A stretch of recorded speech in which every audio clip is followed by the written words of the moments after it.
La crise politique française a-t-elle ou pas entaché la crédibilité de la France sur les marchés? Réponse avec vous, Jean-Marc Vittori. Bonjour Jean-Marc. Bonjour David, bonjour tout le monde. Éditorialiste aux Échos. Malgré le chaos, en tout cas le brouillard politique, parce qu'on est en plein dedans, moi quand je regarde simplement, benoîtement, les données de marché, qu'est-ce que je vois? Taux français, taux souverain à 10 ans, 2,8%, 2,80%. Bon, on était à 3,40, je dis ça, je dis rien, on était à 3,40 au mois de juillet. Donc ça fait 60 points de base au-dessus. Le fameux spread, l'écart de taux entre la dette française et allemande, qui mesure le risque que les investisseurs prennent pour prêter, enfin le surcroît de rendement qu'ils demandent pour prêter à la France, on est à 70 points de base, 0,7%, on était à 90 points de base il y a quelques jours. Moi je dis que le calme est revenu. Vous allez me répondre à un calme trompeur? On attend pour voir. On est dans le du cyclone. Voilà, c'est ça qui se passe.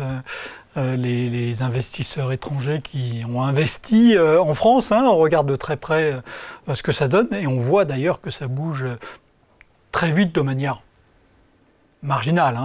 10 points de base, 20 points de base, ce n'est pas des changements majeurs. Mais on voit bien que ça réagit très fortement à ce qui se passe. Donc dissolution, vive crainte, discussion peut-être un peu plus apaisée en apparence pour la formation d'un gouvernement, ça rassure et donc ça baisse un petit peu. On a des investisseurs qui sont extrêmement vigilants et qui attendent pour voir. Et d'ailleurs, si vous regardez les communiqués des agences de notation qui ont été publiés ces derniers jours, c'est exactement le même message qui passe. C'est il faut être vigilant, il faut être encore plus vigilant sur la France aujourd'hui qu'hier, mais pour l'instant, on ne sait pas ce que va faire la France et je pense que personne ne sait à quoi va ressembler le budget de la France pour 2025, par exemple. Et donc, en attendant, on conserve les positions, on fait des ajustements aux marges, mais pas de gros déplacements de capitaux. Donc on ne peut pas dire que depuis la dissolution, en tout cas depuis ces derniers jours, la France a vraiment changé de statut aux yeux des investisseurs. Moi je dis qu'on s'endette moins cher. Donc, Ce qui s'est passé, c'est que avant la dissolution, ça avait même été assez largement anticipé. Si vous regardez les mouvements qu'il y a eu au cours des dernières semaines, on a même eu des mouvements qui montraient que voilà. Et que les gens prenaient des positions en fonction d'un événement qui devenait de plus en plus prévisible, qui était la motion de censure. Ouais. C'est vrai que si on s'endette moins cher, pardon, j'aurais dû le dire aussi, Jean-Marc, 60 points de base plus bas qu'au mois de juillet, on n'oublie pas que la BCE a baissé ses taux de 75 points de base, donc c'est pas la France, c'est un mouvement général. Alors les taux d'intérêt auxquels emprunte la France baissent, mais l'écart de taux avec l'Allemagne a sensiblement monté depuis. Ouais. Si on regarde avant la séquence de la dissolution au mois de juin, on avait un écart de taux d'intérêt avec l'Allemagne qui était de 0,40 plutôt. Ouais. Aujourd'hui, on a 0,70. Ça veut dire 30 points de base, c'est pas grand-chose. 30 points de base, l'an prochain, la France va emprunter 300 milliards, donc ça fait 1 milliard. Sur 10 ans, parce que ce taux-là est un taux à 10 ans, ça fait 10 milliards. Donc c'est des écarts qui peuvent paraître minimes, mais qui comptent sur le plan budgétaire et pour les comptes de la France, ils comptent aussi. On peut dire que sur les marchés, la France est en train, doucement, d'être reléguée en deuxième division, ou c'est exagéré de dire ça? Si vous regardez sa notation, elle est déjà donc la notation. Je rappelle toujours que la notation, c'est l'évaluation de la capacité d'un État à rembourser sa dette et de la rembourser en temps et en heure. C'est ça la notation. Et la notation de la France, donc, par rapport aux États qui sont les mieux notés, elle a un peu décroché. Ouais, on est à 16 sur 20. Voilà, depuis plusieurs années. Mais elle a un peu décroché. C'est pas un décrochage majeur, mais elle a un petit peu décroché. Donc le passage en seconde division, il date pas d'aujourd'hui. Je pense pas que la France a fondamentalement changé de statut ces derniers mois. En deuxième division quand on est à 16 sur 20 de notes? La réponse est non. Oui et non. Oui et non. Oui et non. On est moins bien que ceux qui sont les mieux placés. On paye un peu plus cher notre dette. Encore une fois, les intérêts sont un peu plus élevés en France qu'en Allemagne et que dans les pays qui sont jugés comme étant les plus sûrs. Donc, encore une fois, c'est pas catastrophique, mais on ne fait plus partie des meilleurs et on le paye chaque jour à nos prêteurs. En lisant les Échos, il faut lire les Échos évidemment. Très bien, continuez. Il paraît, enfin même c'est documenté, que les investisseurs japonais nous auraient un peu délaissés depuis cet été. Donc la question, au-delà des Japonais, et Japonais inclus, est-ce qu'on voit, les Japonais sont des gros acheteurs de dette publique française, est-ce qu'on voit des investisseurs internationaux avoir un peu moins d'appétence pour la dette française? Alors, les investisseurs japonais, d'abord, sont les plus gros investisseurs en dette publique française. Et ils ont une particularité, c'est qu'ils sont extrêmement sensibles au mouvement politique. En 2017, quand il y avait eu l'incertitude sur l'élection présidentielle, les investisseurs japonais, donc les gros assureurs, les fonds de pension japonais, avaient vendu massivement la dette publique française. À l'annonce de la dissolution, ils ont à nouveau vendu massivement et depuis, ils ne sont pas revenus sur la dette publique française. Donc, d'abord, il y a une spécificité des investisseurs japonais qui sont très sensibles à la vie politique française et à tout signe d'instabilité dans un pays qu'ils ont très longtemps considéré comme étant un pays aux institutions politiques stables. Et aujourd'hui, on voit bien que ça bouge un peu de ce côté-là. Si on regarde l'ensemble des investisseurs internationaux, c'est important de regarder, parce qu'ils détiennent plus de la moitié de la dette publique française. Ce que se traduit l'écart de taux avec l'Allemagne, qui est en tendance un peu plus élevé que ce qu'il était il y a 6 mois à 1 an. Ce que ça traduit, c'est qu'il y a les investisseurs internationaux, certains se dégagent prudemment de la France. Ils vendent pas tout, ils vendent une partie, ils abaissent un peu leur position. Et ça, oui, clairement, ce mécanisme-là est à l'œuvre. Vous croyez, vous ne croyez pas, une possible, imaginons que le brouillard, le chaos politique continue en France, qu'il y ait un nouveau gouvernement, qu'il tombe et que voilà, qu'il y ait une instabilité politique qui se poursuive. Est-ce que vous croyez, vous ne croyez pas, Jean-Marc, à une attaque spéculative possible sur la dette française, encore une fois, émanant d'hedge fund ou autre? Alors ça sera un scénario, ce que vous évoquez, c'est un scénario à la grecque, c'est ce qui s'était passé en Grèce au début des années 2010. Alors il faut regarder de près le scénario. Qu'est-ce qui s'était passé? Ça avait commencé par l'annonce par le gouvernement. Le compte qui était maquillé. Non, ce n'était pas des comptes maquillés. En Grèce. Non, le point de départ, c'était un gouvernement, des élections législatives, un gouvernement socialiste qui arrive et qui succède à un gouvernement conservateur, et qui dit le déficit public... Ah oui, c'est pas 6 mais 12. Voilà, ça ne sera pas 6%, mais 12%. Ouais. On a découvert ensuite que ce n'était pas 12%, mais que c'était 15%, et effectivement que les comptes avaient été maquillés. La première annonce qui a commencé à semer le doute, c'est le déficit public n'est pas de 6%, il est de 12%. Nous, en France, on est passé de 4 à 6. Ouais, de 4 à 6. Si on arrondit, on est passé, ça amplifie un peu, on est passé de 4 à 6%, on n'est pas dans la même, situation. On n'a pas non plus de maquillage, on a eu un plantage majestueux des experts de Bercy, pour des raisons au moins en partie compréhensibles. C'était quoi d'ailleurs les explications? C'était quoi? C'était l'immobilier, le commerce extérieur, c'est ça? Le commerce extérieur, la difficulté à évaluer l'impôt sur les sociétés, où il y a même eu une erreur de 15 milliards d'euros.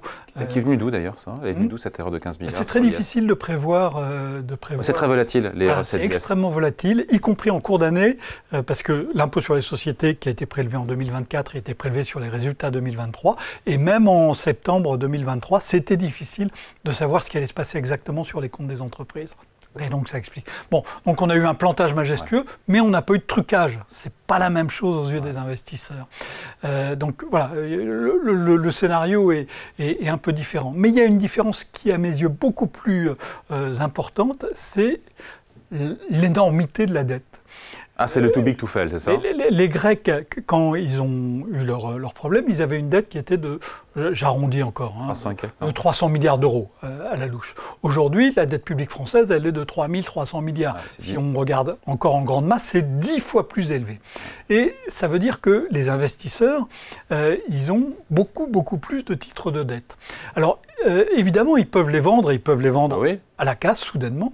Le problème, c'est ensuite, qu'est-ce qu'ils font de l'argent? Ils achètent de la dette américaine, allemande, italienne. Alors, le problème de la dette américaine, c'est qu'ils prennent un risque de change. Vous savez, les investisseurs, ils gèrent même leur argent avec des règles qui sont même finalement relativement rigides. Ils ne peuvent pas balancer soudain 40 ou 50 milliards et en faire ce qu'ils veulent. Il faut qu'ils achètent quelque chose qui ressemble un petit peu. Sinon, ensuite, il faut le justifier auprès de leurs clients. Enfin, c'est beaucoup plus lourd. La dette espagnole. Ils prennent des risques. Alors, il faut trouver quelque chose qui ressemble à la dette publique française. La dette publique allemande, rapporte il y en a pas moins. grand-chose. Hein, Il y en a moins. on a 2600 milliards. Ils sont à 2600 milliards. C'est un pays plus grand, mais ils ont réduit énormément leur exposition financière. Donc ils ont une dette qui est sensiblement moins élevée que la dette française. Et elle rapporte, on l'évoquait... c'est 2% d'aujourd'hui. Voilà, elle rapporte 2%. Donc c'est difficile de dire, on vend on vend un produit financier qui rapporte 2,7% pour en acheter un à 2%, mais on vous assure que c'est plus sûr. Quand vous voyez les interrogations qu'il y a sur l'Allemagne, c'est pas forcément évident. Donc il faut trouver autre chose. Il faut trouver la dette. Vous disiez l'Espagne. C'est vrai que l'Espagne a un parcours qui est assez intéressant. On voit qu'elle a reconquis, après avoir eu une période difficile en 2011-2012, elle a reconquis la confiance des investisseurs. Les Espagnols paient un taux sur leur dette qui est tout à fait... qui est moins élevé que la France. Voilà, qui est tout à fait acceptable, qui est moins élevé que la France, ce qui veut dire que les investisseurs ont davantage confiance dans l'Espagne que dans la France pour rembourser sa dette publique. Le problème, c'est que cette dette, elle est toute petite, elle fait même pas 1500 milliards d'euros. Donc le problème, c'est qu'elle réemploie derrière. Et donc, si vous achetez 50, 100, 150 milliards de dettes publiques espagnoles, le taux va baisser fortement. Et donc encore, on va se retrouver avec une dette qui ne rapporte pas grand-chose. Il y aurait un pays, et moi, ce pays m'avait inquiété... paradoxalement, qui est l'Italie. L'Italie, elle a à peu près la même dette publique que la France, mais l'Italie, elle a aussi une instabilité politique, elle a une croissance qui est très lente, et donc c'est difficile de mettre l'argent en Italie. Donc en Europe, il y a un investisseur qui... Et donc par défaut, il peut pas y avoir de crise ou de risque de défaut en France, parce qu'il n'y a pas, si les investisseurs vendent leurs titres, ils ne sauraient pas quoi acheter derrière. Ils ne peuvent pas acheter 300 milliards, ils l'ont fait. Alors 300 milliards, c'était détenu, la dette grecque, elle était détenue aux 3/4 par les investisseurs étrangers. Ils ont fait ça sur 18 mois à 2 ans. C'est pour ça d'ailleurs qu'il n'y a pas eu de défaut sur la dette grecque tout de suite. Ça a permis aux banques de provisionner trimestre après trimestre. Et donc au bout de 2 ans, ils avaient pris suffisamment de provisions. Ils pouvaient encaisser des pertes. Donc ils ont fait ça petit à petit. Ils ont géré ça de manière finalement assez prudente et sans faire trop de casse. Quand vous avez 3000 milliards à recaser, c'est beaucoup, beaucoup plus compliqué.